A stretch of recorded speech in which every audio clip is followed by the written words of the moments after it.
My name is Alice Wakeman. I'm the founder and CEO of the Work Crowd, and we're hosting the event tonight on giving advice to early stage businesses on how to grow through using PR and marketing. The Work Crowd is an online platform, and we connect talented freelancers in communication and marketing directly with businesses. So we've now got over 1,500 freelancers, over 200 registered businesses. And so we've seen a lot of stories and a lot of examples of where PR has really, really worked for our clients. So we wanted to come and share those stories with you, and also hear from our panel of experts on how to effectively use PR and to get your name out there, your product out there, whether that's looking to raise investment or looking to acquire new users in an early stage. We've got a panel to help us. So we've got Cathy. So I don't know which company to say you're from at the moment. Should I reel off all three? Go on then.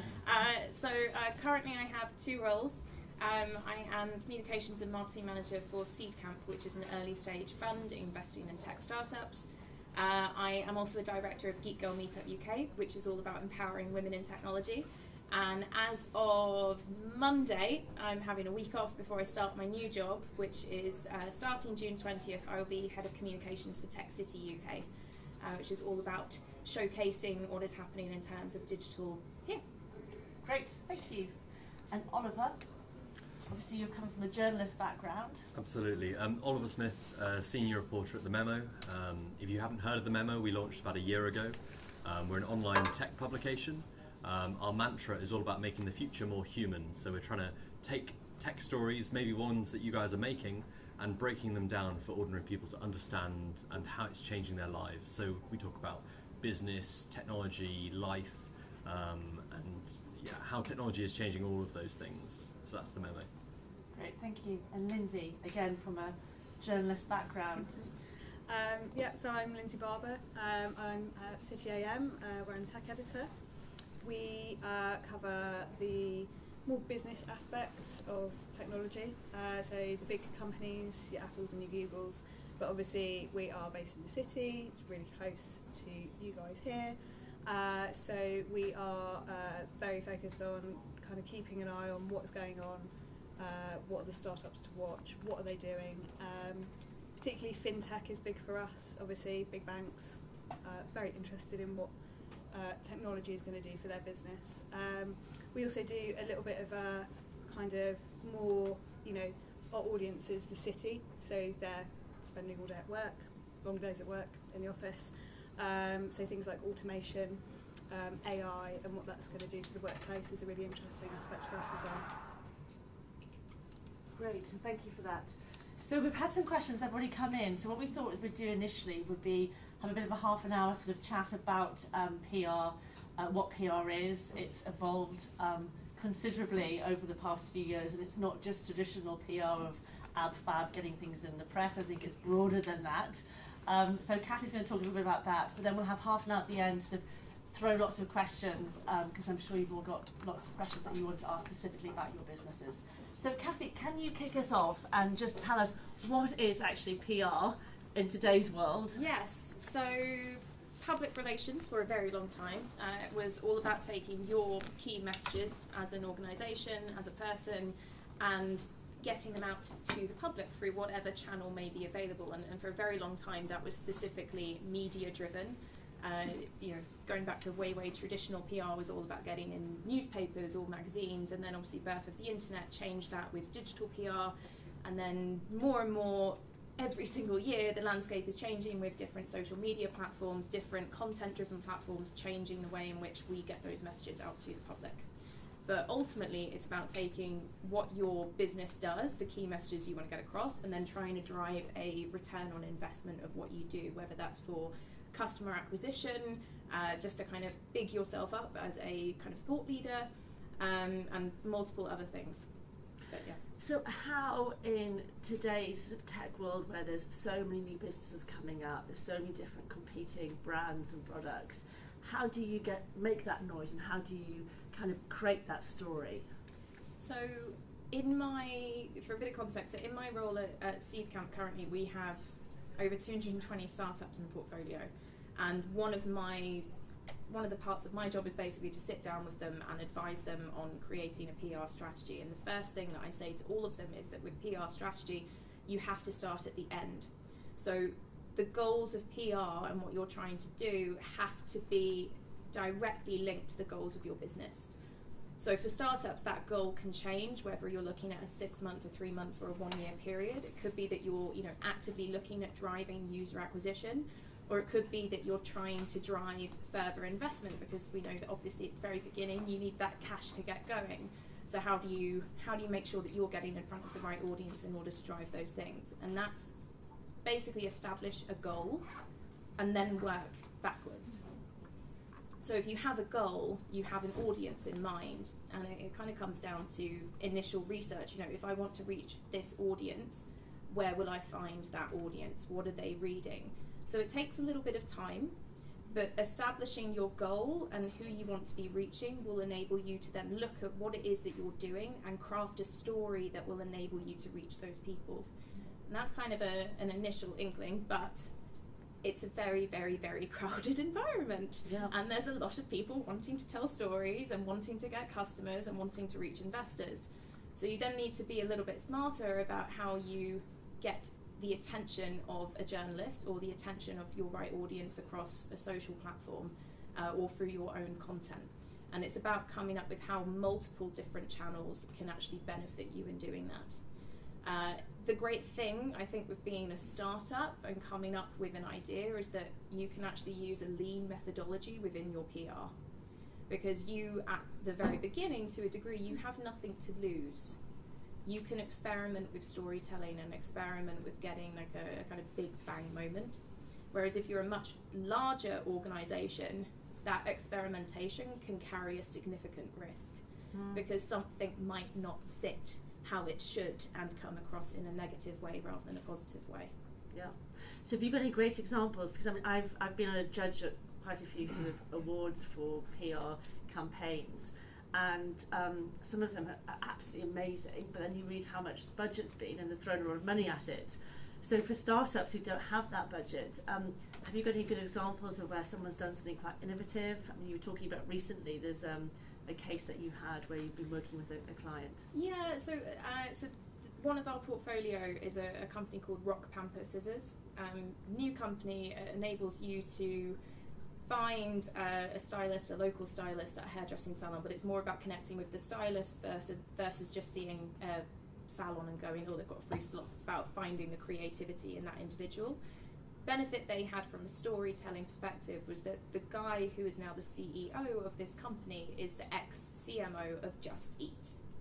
So kind of the angle there was looking at his own career and going, right, I played an integral part in growing Just Eat to an IPO, and now I am CEO of my own business. I can use that to my benefit when telling the story, because we all know that there's quite a lot to be said for serial entrepreneurs and people that have kind of grown a successful startup and then gone on to start a startup.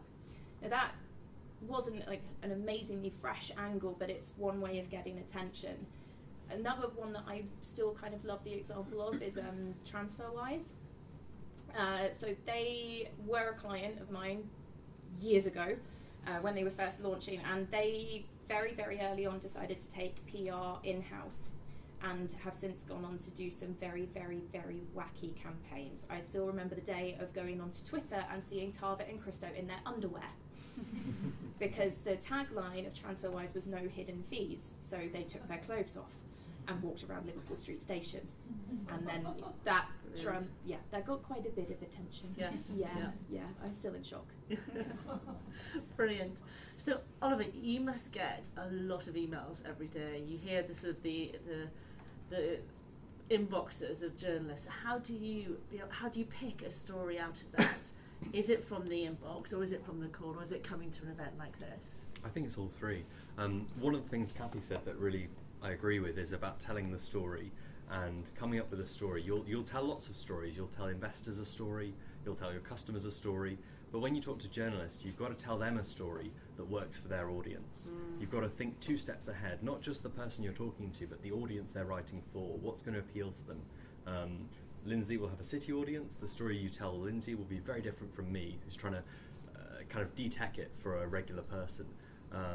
So it doesn't really matter how you get in touch. It's more about when you do get in touch, making sure you have a really nice, concise story that appeals to me and appeals to my readers. Yeah. So do you take calls? I mean, or do you look at your emails? I Not do. that I'm expecting everyone to then call you tomorrow. I take calls, I take emails. I prefer emails. I do also take calls. It's always better to email first. Give me the facts. Give me the information. Then give me a ring if you can find my number and push a bit harder. But generally, email is the best way. And a good story will rise to the surface. It doesn't matter what medium you choose. Yeah. I get 50, 100 emails a day, but I still pick stuff out. I read every email and I pick stuff out that works for us. Similarly, phone calls, you pick stuff out. Yeah. But I presume you have a plan of which you're working to in terms of stories. So is it sometimes a case of potluck or good luck that you've managed to kind of catch it at the right time, or do you keep certain stories for when it's sort of right within your sort of calendar of events that's coming through? So we are at the Memo, we're fairly thematic, so each month has a theme. So last month was education, this month is food and drink. So we actually publish this on our website, so you can have a look at the calendar and, if you guys can pitch to it.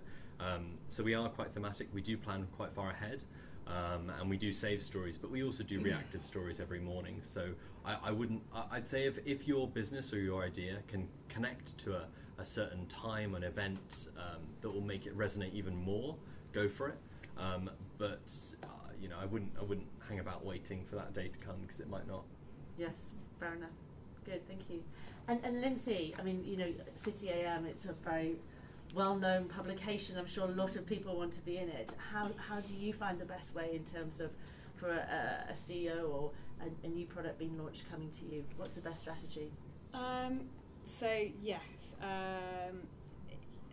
email is the best way, but that's not to say it will always be an immediate response, or that you might not have to chase it. Inundated is the word I might use. So I also get pitched stuff that is not related to tech at all, because we cover general business as well, and I sometimes do that. So it is tough. It is tough, but the way to get through is to be very concise, be clear about what it is, why it is you're emailing. Is it that you just want to say, hi, just want to be on your radar, this is us, here's a link to our website? Is it that you have a particular story? If you do, again, be very concise and be direct. I'm not too fussed about pleasantries, just a simple hi, this is us, this is what we're doing, this is the story. Yeah. If I can understand that some companies are doing stuff that's quite technical, that might take a bit of explaining. With that, try and still be really concise, because we can always call and say, so this sounds really interesting, tell me more. And that's a really great way in, because then you've piqued our interest, and then we've picked up the phone to speak to you to find out more, and that's your your opportunity to as essentially a face-to-face, rather than just going back and forth over email. Yeah. And how about picking the story? Because we as business owners, entrepreneurs might think they're all stories. What should we save a story? Should we what's advice would you give on that? Yeah, for us, we are more more reactive, more breaking news, very news focused. We don't really tend to. We have a whole separate features team that do in-depth speaking to entrepreneurs and interviews with them. That do tech reviews. So for me personally, it's news, and it can be quite. We work online, and that is very quick. There's a lot happening. There's a lot else happening in the news agenda. So it's quite flexible, I would say. The one thing I would say is never call or get in touch before 11 o'clock. So we have a morning email that goes out, and we spend 2 hours intensively working on that. Right. I might be a little bit grumpy if you have a call before that. And what about Twitter? I've heard that a lot of journalists pick up stories from Twitter. Do you think this is the case? I mean, I would say absolutely. Yeah. I was saying a similar thing the other day, that in the sense that you might want to come to us to pitch a story, but also, like Cathy was saying, you've got your own website, you've got content that you can produce, you're on Twitter, you've got a lot that you can do to grab our attention in the digital world. So, if you're have really strong views about something that's happened with, I don't know, a hack or something, and you want to blog about that, people will start sharing that. We follow a lot of tech people, we're likely to see that. Yeah, absolutely. So what about the importance of PR? Because there's so many different facets to marketing, and often people will say that PR is a more cost-effective route than pay-per-click or SEO or advertising. Do you think it has a strong impact, and it's something that people should seriously consider when looking to launch their product? So I genuinely think it's mixed, and it depends on you and it depends on your brand. So as a startup, you can afford to experiment. PR can work phenomenally well for some people, and for others you might really struggle to get any cut through. You need to, when you're looking at your marketing, is just look at every potential channel that you can trial and test it. PR might work for you in your first 6 months, it might not work for you 2 years down the line, it might flip round the other way. I think once you start building relationships with people in the early days, and if you do get a couple of strong stories, then generally PR can help. But the one thing to bear in mind as a warning is that generally PR is actually a very difficult thing to measure success on. You are reliant on either someone remembering your name from reading an article and going back to look at you. You might be reliant on a link through an online publication, or any kind of resulting social media that comes off of a piece of coverage that then goes back through to your website.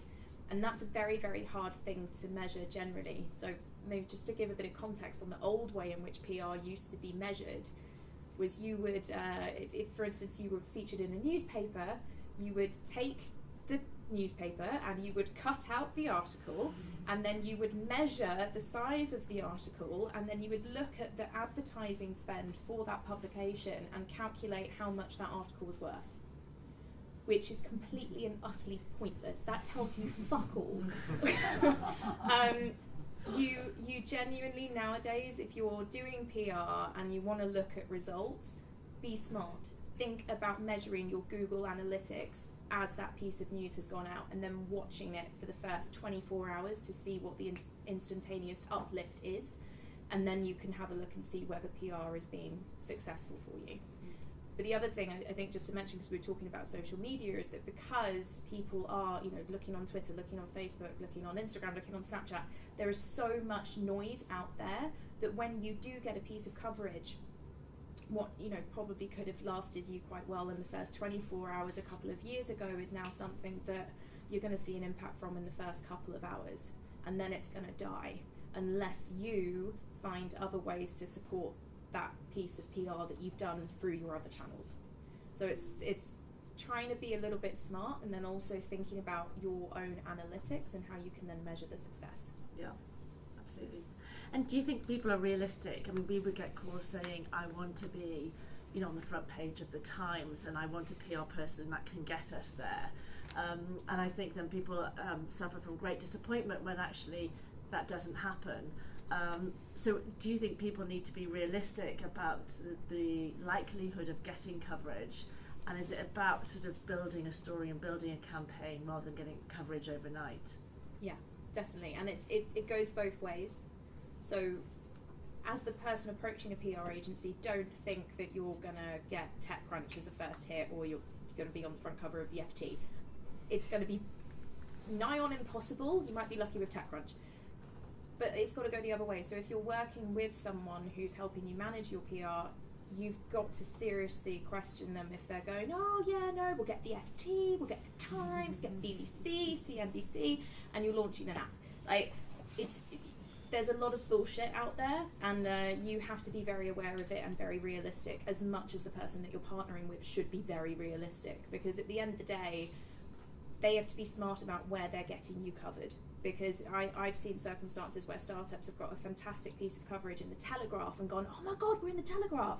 They've not had a single return on that investment, because it comes down to your audience and what your audience is reading. So it could be that a very, very niche publication specifically around legal tech is where you need to be in order to get something for your legal tech startup. Just that's fresh in my mind from today. I pitched legal tech earlier. Sorry.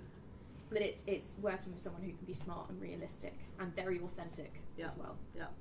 So on that, I mean, do you prefer, from a journalist point of view, do you prefer getting a call from a PR agency, a sort of freelance expert who perhaps maybe you've built a relationship up with, or the CEO who's launched the business?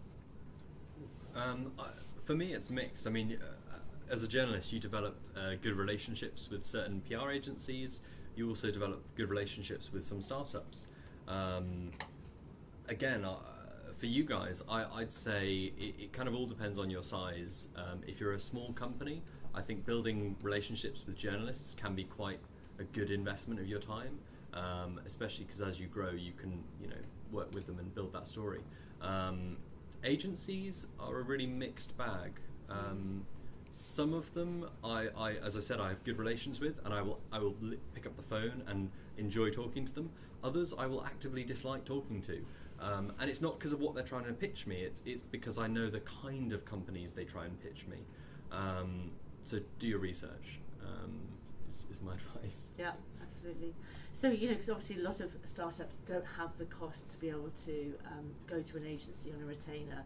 So it's kind of looking at strategies that they can take in order to create that noise, because you're juggling lots of balls, and you're trying to build your business, but you also want to get coverage. You might also be looking for investment.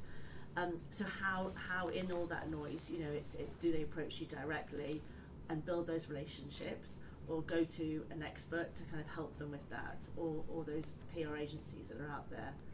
And you're, with City A.M, what have you found effective? So I think it's absolutely, it can be actually more of a hindrance if you're at an early stage and you hire a PR agency that is kind of has a lot of clients and doesn't know you enough to be talking about, because you're the best one to be talking about what you're doing, unless you're kind of if you're initially, it depends what stage you're at. If you're you're still quite small, and you're looking for just to get on people's radar, meet people, meet journalists, you can do that kind of just yourself. You've got to ask yourself, what is it you're looking to get out of it? If it is to launch, you've been in stealth for however many years, and you're suddenly putting yourself out there, and it's a big campaign, then absolutely you'll need some help for that. I think it's definitely worth speaking to. There's a lot of really good freelancers out there who can give you advice on this, and can give you the right direction to go at the beginning of what story you should be telling. I think it's absolutely key to think about what it is you want to get out of it. Like I say, is it that you just want to be on the radar? Is it that you are doing something particularly interesting? Is it that you have a load of data about your customers that could tell a story? So that's actually a really good one for us. There's loads of data-led stories that we run, and it's just that little bit of insight on how we did something. I'm not sure it was a startup, but I think it was one of the dating websites, but where are the tube stations that are the singles hotspots for men and women? So it's kind of thinking creatively about what you have, even if it's not necessarily directly about your business, but what you can give to us as a story, because you have that insight. And obviously these are all positive stories, and I think sometimes businesses go through tough times, and how is it best for businesses to manage those more maybe negative stories with the press? Should they start building relationships up so that, in case a bad story comes out, or is all PR and all press good PR? What's your thoughts on that? Is all PR good PR? Questionable. I think it really, really depends. In terms of if something negative comes up, obviously you're reliant on, not reliant, you want to avoid it as much as possible, but chances are it's leaked, or someone's been doing some digging around and has found something, and the only thing you can do really is try and control that story as quickly as possible. So if something negative does come up, you're more than likely, and you should be asked to comment, and then it's up to you to decline to comment or try and spin it in the right way that's real for your business. I think the only thing that I can say in terms of kind of negative stories and how best to handle them is when you respond, you need to be as authentic as possible. You have to take accountability if something has gone wrong in your company and it affects other people.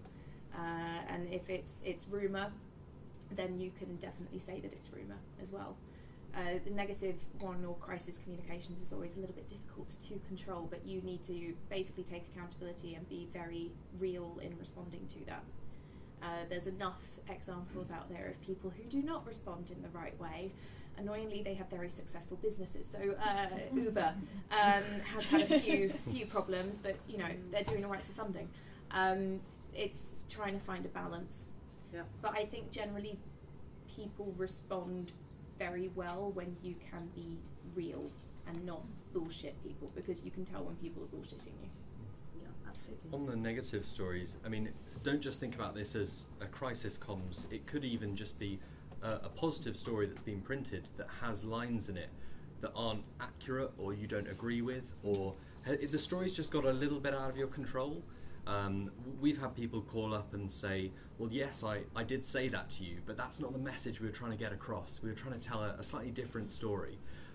It can be stuff like that. And when that does happen, there's a few ways companies go about it, but the worst way is to try and clamp down on it and to instruct the journalist that, well, you can't print that because that's not what I meant. That story's out there. So that's when I'd say seeking advice and maybe talking to a communications agency can be good to try and get those sort of situations back under control. But don't try and clamp down on the journalist, because that is not a good strategy. We don't like that.